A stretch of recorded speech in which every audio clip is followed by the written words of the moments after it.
So, after my Iron Fist video, some people said they liked the idea of me doing the occasional series review on here. So, I decided, hey, why not? When I decide to marathon one of these series, I may as well do a video talking about it. So today, we're going to talk about a little series. I do mean little. It's only 4 episodes long. Called Castlevania. Now, if you're a video game fan, clearly you already know what Castlevania is. It's a long-running series that started on the Nintendo back in the day. The Nintendo Entertainment System. Or if you're in Japan, it is the Famicom. The Nintendo Family Computer. Anyways, basic premise of the Castlevania series, you have your vampire hunter. In the original, it was Simon Belmont. It's been other people throughout the series, but that's your basic list. You have the vampire hunter who's going to kill Dracula, and he's facing off against Dracula's hordes of demons and monsters and flying Medusa heads and hopping flea men, spitting myrrh people, stacked dragon skulls that breathe fire for some reason. And for some reason, Dracula hid a bunch of meat in his balls for adventurers to find and heal themselves. It's video game logic, alright? But in the case of the new series for Netflix, alright, full disclosure, as a comic book fan, I immediately recognized the name of the man who wrote this series. His name's Warren Ellis. And I have a complicated history with Warren Ellis. He's a talented writer, but he's also a writer that I kind of hate. Because one of my favorite comic series during my youth was kind of ruined by Warren Ellis. That would be Generation X. For all you comic geeks out there. It's about the next generation of X-Men being trained. It was a fun series. I enjoyed it. Until near the end where it got super bleak underneath Warren Ellis's pen. I'd say it's because a lot of the different books they were putting out at that time were getting bleak, but then that's not true because we got Mike Allred and Peter Milligan's excellent X-Force / Ecstatics comic, so which was anything but bleak. Even when it was dark, it was still fun. So I don't know. Warren Ellis doesn't really handle fun stuff. He's just not a very fun writer. He doesn't do fun. He does more fun than Mark Millar does, but still. It's going to be hard to compare, like, things like fucking Warren Ellis's work to Mark Millar's work, because Mark Millar's work is incredibly mean-spirited for the most part, so I'm just not a fan. At least I can say Warren Ellis's stuff is not mean-spirited. It just feels too bleak for me most of the time. Just not really into it. Nothing against the man. Again, I've liked a lot of his comics. He's done some really great work. Maybe if he didn't do Generation X, I would have a different overall opinion towards him as a writer. Anyways, Warren Ellis was in charge of this new version of Castlevania, which actually is not a new version of Castlevania at all. Because This is technically the beginning of the Castlevania series. It is actually based off of the third game in the series, which is actually a prequel to the series itself. It's set in the past. You get to see your main character, Trevor Belmont, the ancestor of Simon Belmont from the original two games, as he goes on a quest to stop Dracula from destroying the country of Wallachia. It's a real place. Look it up. Yeah. Along the way in the game, he is joined by 3 other compatriots who join him and fight off the forces of evil. And it's a super fun game. It's probably my favorite Castlevania game. Yeah, probably my favorite Castlevania game. With Symphony of the Night running a close second. A very close second. But, you know, that's it. That's the basic premise. You got your vampire hunter and his buddies going to fight Dracula and the forces of evil. But, as with all things, it's never just like cut and dry. The forces of evil, it's debatable whether they are completely evil. Because, and this is your warning, there's spoilers. If you've not watched Castlevania on Netflix, what's wrong with you? It's only 4 episodes. It's 4 episodes, 28 minutes apiece. It's not even 2 hours. Stop this video, pause it, go on the Netflix and watch all 4 episodes and then come back here. Okay? Okay? Go watch it. I'm waiting.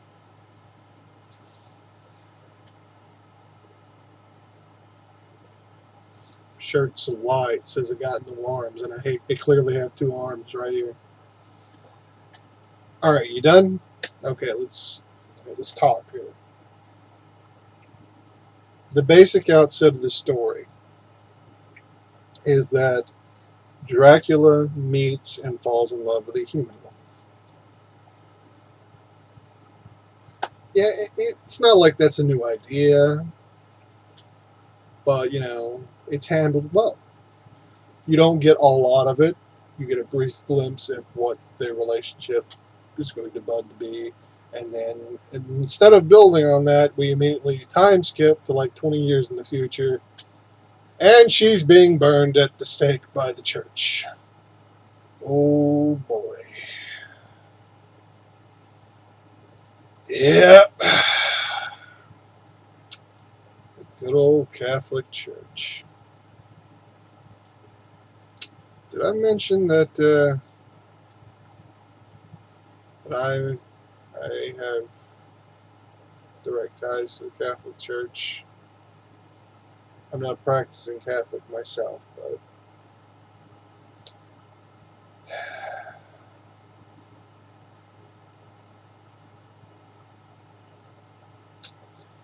yeah.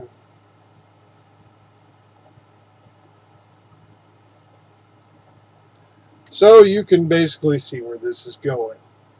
Dracula returns home from his great journey.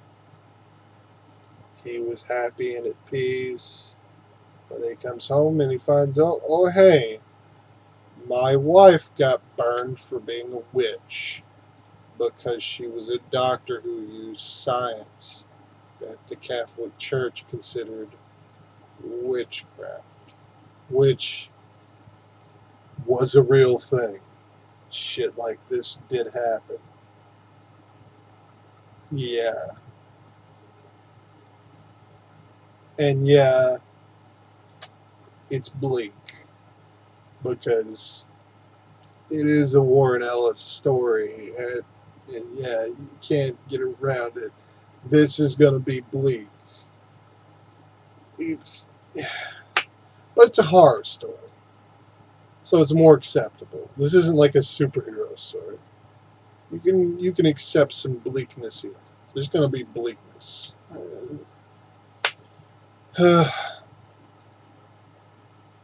So that Dracula tells all of the people, you have 1 year, because I understand everybody's not guilty. Some of you are fairly innocent, but out of love for my wife, I'm going to stop ripping I'm not going to rip your assholes immediately out. I'm going to give you a year. And if you're a good, innocent person, you should run away.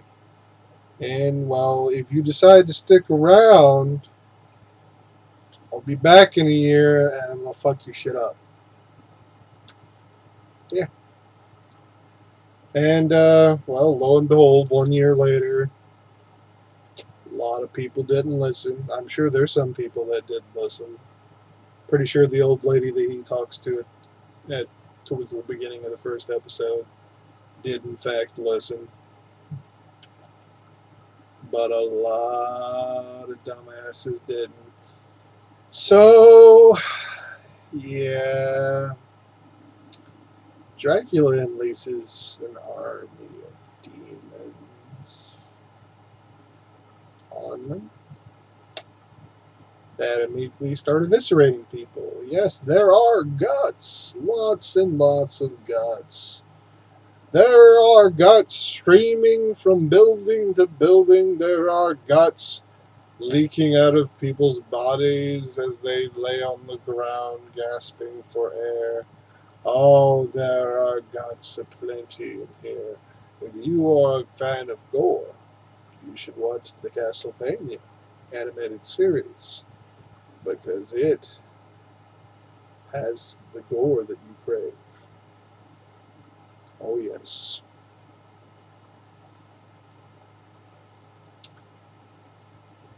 Meanwhile, our hero, Trevor Belmont, is getting drunk in a pub, as you do, because apparently his family was excommunicated by the church because the Catholic Church. I know you killed all these monsters for us, but, we think you're consorting with the devil, so fuck off. Thanks for all the help. Good old Catholic Church.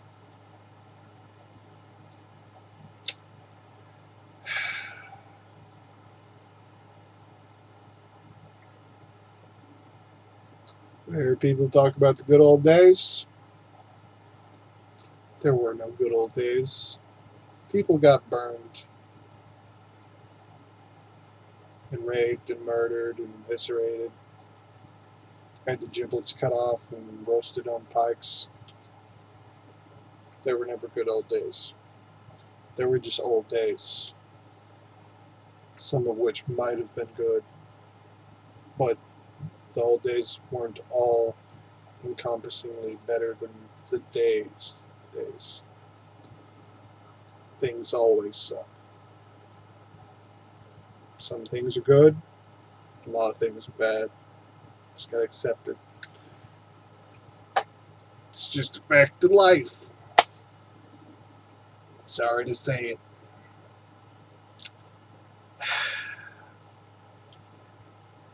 it. So basically, fast forward. We got our now, say, formerly drunk, because after a bar brawl, you don't really see him drink again. We got our hero, our formerly drunk hero, Trevor, who ends up foisted in the middle of all these shenanigans as he meets these people called Seekers. And Seekers are basically kind of like gypsy nomadic type people that try to help people in need. So, of course, they're trying to help the people of Wallachia who are being torn apart by demons. As you do. And the people of Wallachia, in return, plan to tear them apart for their good deeds. As you do.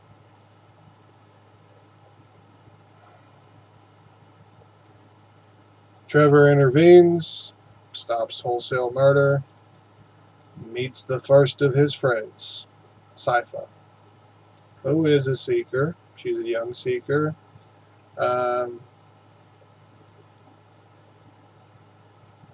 They tried to imply that she's slightly androgynous, only she's not really drawn that way. She's just drawn as a woman with short hair. Yeah. Yeah. She's not really androgynous.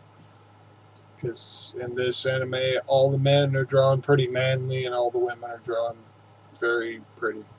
So, yeah. Anyway.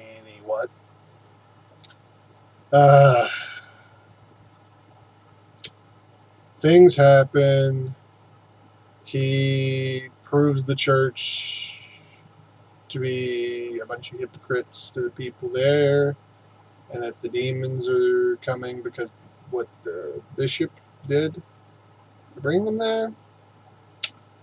And then the demons show up, and Trevor gets the people to join him and Sypha as they fight off the demons. It's pretty cool. It's actually a really badass fight scene and everything. Meanwhile, the bishop gets his face eaten off in probably my favorite scene in the entire series so far. Oh, yes. Big werewolf type demon comes in and tells him he loves him, tells him he wants a kiss, and then he kisses his face right off. It's beautiful. Beautiful. Anyways, the series kind of closes. Well, the season, because it is just the first season. The first season closes as Sypha and Trevor fall beneath the city, discovering that the rumored myth of the sleeping soldier, who is supposed to be a great hero, like a great warrior, that the people can rely on to save them in time of need, is actually Alucard, the son of Dracula, and the human lady who got burned at the stake. Apparently he's been chilling underneath there for a year because his dad sliced the shit out of him because he dared to stand in his dad's way, because his dad wanted to kill a bunch of people, and he wasn't cool with it. Short fight breaks out between him and Trevor because Trevor doesn't trust him, and then they end up becoming buds, and that's kind of the end. They all three walk off to go fight Dracula. Alright, final thoughts here. This is like the most descriptive I've gotten in one of these videos, so let's just go on some final thoughts. I really liked this. I thought it did a really good job of adapting like the prologue idea of the game. I think it's a good primer for people who have no idea what Castlevania is. Oh, I'm yawning like a motherfucker. And, you know, as a Castlevania fan, I really enjoyed it. It was nice to see all these nods and everything. My one gripe, and I'm sure this will get covered in the second season, is that they didn't get to the fourth character, who is one of my favorite Castlevania characters in the whole series, who is a thief named Grant. Like I said, I'm sure Grant will show up in the second season, which is going to be double the amount of episodes. That's right. Instead of 4, we're getting 8.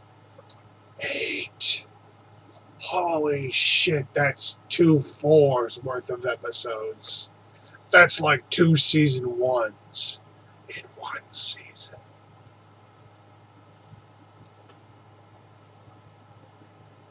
That's amazing. Altogether, it'll be like watching a Lord of the Rings movie. Fuck yeah. Anyways, like I said, I enjoyed Castlevania. and I recommend checking it out. I'm eagerly awaiting season 2, and I don't know why I'm yelling so much because I'm not really sleepy. But yeah, I would like to see Netflix go and do some other stuff like this because this was really cool.